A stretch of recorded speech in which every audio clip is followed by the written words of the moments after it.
Never felt more like singing the blues. City win, United lose. Oh, City. You got me singing the blues.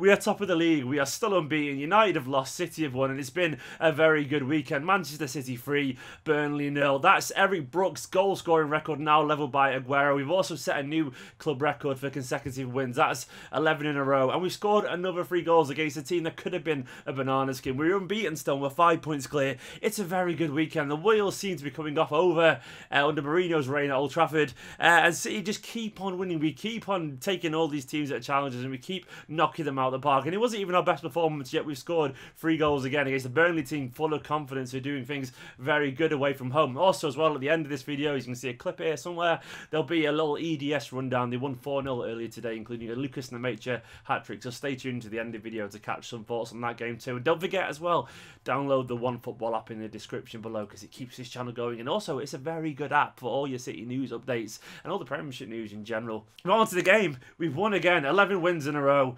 Things are looking very good for us at Manchester City at the moment. That was a horrible, miserable day at the Etihad. Dreary, wet, windy, just disgusting. A typical northwest winter's day, basically. And it played into Burnley's hand a little bit. The wind was in our faces in the second half, but despite their little kind of comeback, and Burnley are a very stoic team. They battle incredibly hard. We still stood firm in the face of a pretty heavy Burnley onslaught. I've got to give a big shout out once again to John Stones and Nicolas Otamendi. They are improving every single week as a partnership, and there's a real understanding now and a real control, composure, and Edison behind them as well. Every time we look under the cloth a little bit, those two stand tall. We're seeing less and less of that rashness that you associated with Otamendi. None of that sitting on his arse, sliding in unnecessarily, and instead composure, instead power, instead reading the game. And Stones' passing today was on another level. It's the best I've seen him pass the ball since he joined Manchester City personally. And Otamendi popping up once again with a header when it most mattered to seal us 3 points there. And obviously a quick succession, Kevin De Bruyne a through ball after a quiet game,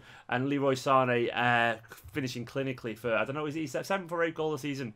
I can't remember off the top of my head, but he's scored plenty this season now. Obviously, before that as well, Aguero had broken Eric Brooks, he'd levelled Eric Brooks' 177 goal record. Aguero, rightly now, is Manchester City's all-time leading scorer. He'll soon be clear out ahead of Eric Brooks, but it's great to see a man that we all know that could have that honour and go down as the great that we know he is. It didn't need that for confirmation, but it's nice that he has that to his name, because Sergio loves this club, and we love him too, obviously. It was a tough game in general. I had a feeling it would be tiring today. I've had the feeling the players would be a little bit quiet, and that did transpire. We obviously need this weekend break for several of the first teamers now. David Silva and Kevin De Bruyne were pretty quiet in general, in my personal opinion. De Bruyne obviously still supplied that moment of magic when it most mattered for the third goal. A wonderful through ball, typically Kevin De Bruyne basically, for Leroy Sane to score the third, but he was quiet before that. Not his usual incisive best, but he's had a hell of a emotionally tough and very concerted run of games recently, so he deserves his rest midweek, so I'm sure he will get. But the most important thing is that we got the job done. We worked hard, and we did regain our composure a little bit after that early kind of spell of pressure in the second half from Burnley. It's really good to me that we're showing these signs of togetherness and always overcoming these teams that are working hard. We're working just as hard as them now. They can't outrun us, they can't outpass us, they can't even outstrength us either at the moment, because we've got so much kind of pace and power at the back with Walker, Stones, Otamendi, Delph. It's a big physical commanding backline unit, which it needs to be in this English league. And at the moment it's looking very positive. If you look at the fixtures as well at the moment, United have got Chelsea and Spurs coming up. We've got West Brom. By the time we start the game against Arsenal, we could be 7 points clear maybe. Arsenal as well, given it's at home, we could pull away from United here quite dramatically if we keep playing the way they have. It's looking very promising. It's a tough run of fixtures for Jose Mourinho's United at the moment, and we're banging form, so it's looking very promising to be a Manchester City fan at the moment. Obviously, Kompany still wasn't involved today. I'm starting to worry there are actually some mental issues there in terms of not knowing when he's fully fit, but the most important thing is that we do have the squad depth for change, it seems to be. I'm looking at the week midweek, and I'm thinking Gundogan, Yaya will all start there. Well, obviously Bernardo Silva maybe get another run out. He was kind of quiet today, not his most effective best, but it'll take a while for him to get to the level he was at Monaco. Understandably, it's a physical league. It's a horrible day, probably not the day for a mercurial, gifted playmaker, only slight to experience one of his only first starts in the Premier League, but he'll get there in time. We can all see his touch. touch. You can see his brilliance. But this squad is going to be stretched now. We're going to have to start resting players, and I'm sure we'll see a vastly changed squad against Wolves. But we keep winning, and we keep defending in the face of adversity. Stones become this powerful leader that I didn't think he had in him, and being totally honest. It's great to see the physicality and the aggression in his game that was just lacking at times last year. He's assertive, he plays like a captain, he seems to be almost certain to be a Manchester City captain 2 or 3 years from now. I think that's only 4 shots conceded on target in the past 5 games. That is a phenomenal record, and it shows how good Pep is making this team at being so tight and basically being waterproof. We don't concede shots, we give Ederson little to do, and then when we do have something to do, Ederson sweeps up with pace, power, and his passing once again was imperious. He's a better passer than most midfielders, but we're becoming this tight, cohesive unit. And the most important thing as well for me is that we have this ability to get a goal when it most matters. We are absolutely terrifying on the break. Sane's pace, Sterling wasn't involved today, but he's usually there, obviously breaking away, and we have this ability to just be really incisive when it most matters. We always have another gear to go, we always have another level, and inevitably we do find it.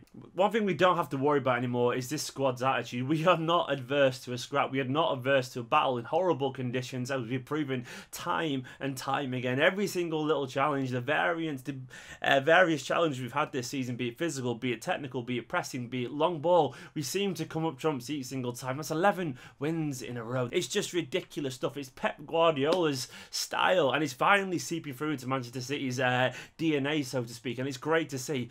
It's a hell of a victory for Manchester City. It's a huge 3 points, and as far as we know, we could be pulling away now. And we can't underestimate how big a statement this is for Manchester City to beat a Burnley team that is banging confidence, while United step up and lose at Huddersfield. Aaron Moy, you beautiful Australian beautiful man. I'll put it simply. That's enough about the first team anyway. Let's talk about the EDS, because they played Derby at lunchtime, 11 o'clock, a very cold, chilly, dreary, wet and miserable CFA stadium, and it was 4-0. It was a good performance. It hasn't been the best season so far for Simon Davies' under-23s, but this was a good performance and a good victory. We did see Tosin Adarabioyo play. In my opinion, he was a standout player on the pitch. He played like a man playing with schoolboys, and what he should be playing like when he's dropped down from the first team training sessions. He looked strong, he looked composed, he looked full of promise and potential. He needs some first team football now somewhere, but it was good to see that when he dropped down a level, he still had that ability to dominate a game defensively. He swept up everything alongside Ed Francis. Ed Francis had a great assist for Lucas Dimetra in the second half. I think it was Dimetra's hat-trick goal, a perfect diagonal ball over the top, and those two defensively were very solid. Dehaney and Wilson either side of him had decent little games as well. We saw Brahim Diaz start up front as a number 9, given the fact that he's not quite back for full fitness yet, Lucas Dimetra, and it was a kind of sad situation at half time when he went off injured. I'm hoping it's only a small knock and not anything serious, because I don't want him to miss out on the Wolves game, which he was surely going to be involved in midweek. Fingers crossed it's nothing serious, because he was pretty good in that first half as well. In fact, he created our first goal by basically being too good for anyone else on the pitch. He dribbled past a couple of people for Derby and squared it in the middle, and Benjamin Gary bundled the ball home.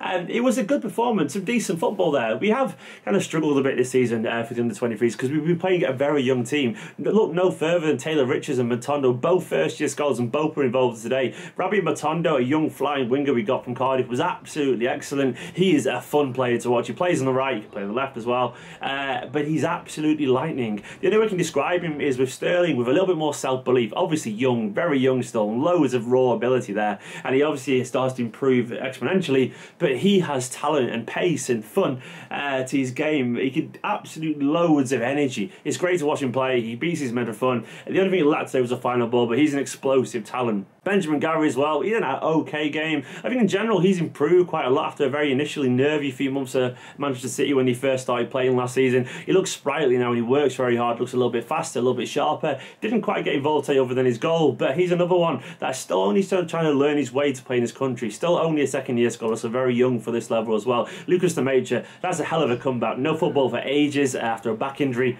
He comes on at half-time, scores 3 goals in 23 minutes. Lucas is a hell of a finisher. Lucas has great potential. It's just how far he will go, and I think that's all up to him, really. I fully well suspect next season he'll go out on loan.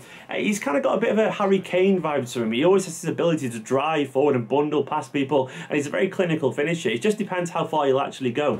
I think he'll go on loan next season, maybe to someone like NEC Breda. He does seem to be a natural goal scorer in terms of he's always there scoring goals. He's always in the right position, but I think his self-belief and confidence will be the thing that takes him to the very top or just a little little bit below it. We'll see how he develops in the long term. The midfield was very functional. Davenport was great at sweeping up the back, but Diallo had a very quiet game alongside him. Dele Bashiru, after initially kind of quiet first 15-20 minutes, kind of stepped up a little bit, but it wasn't a game where they were unduly tested. Derby, apart from being very physical with a few kicks here and there, didn't really offer much going forward. Obviously they got a late goal back, but it was in general was a pretty comfortable display, and it leaves City kind of 6th, 7th mid-table. They've got a big game coming up midweek again, the Checker J Trophy against Bradford, the B team game.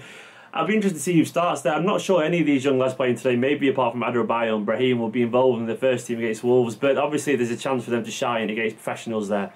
Anyway guys, that is the end of this match review in the EDS game. What did you make of it? We are top of league, things looking very good for Manchester City at the moment. Subscribe if you haven't already, drop a like on the video, and I will see you next time.